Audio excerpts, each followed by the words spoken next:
नमस्कार. नवरात्र म्हणजे स्त्री शक्तीचा जागर करण्याचा उत्सव.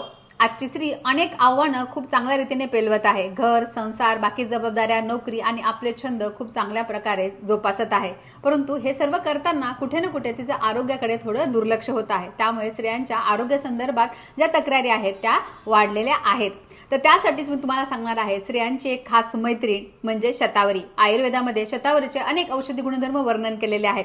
आपल्याला वाटतं की फक्त प्रेग्नन्सीमध्ये आणि डिलिव्हरी नंतर बाळाला दूध येण्यासाठीच फक्त शतावरी घेतली पाहिजे, परंतु तसं नाहीये. अगदी पाळीला सुरुवात झाल्यापासून टीनेज मुलींपासून ते वृद्ध स्त्रियांपर्यंत सगळ्यांना शतावरी खूप खूप जास्त फायदेशीर आहे. टीनेज मुलींमध्ये देखील पाळीच्या निर्णयात समस्या दिसतात. पाळी अनियमित असणे, ब्लिडिंग जास्त होणे, पोट दुखणे, त्याचबरोबर वंध्यत्वाची समस्या आजकाल वाढलेली आहे. तर बीजनिर्मिती चांगली होण्यासाठी देखील शतावरी चांगलं काम करते.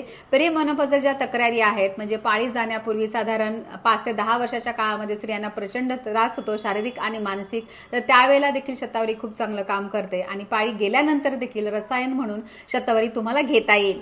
आता हे शतावरी कल्प त्यामध्ये साखर असते. साखरेशिवाय शतावरी कल्प तुम्हाला बनवता येत नाही. आणि तुम्ही जर वेट लॉसवर असाल किंवा वेट वाढेल असं जर कन्सर्न तुम्हाला असेल तर शतावरी चूर्ण देखील बाजारात मिळतं, शतावरीच्या टॅबलेट मिळतात.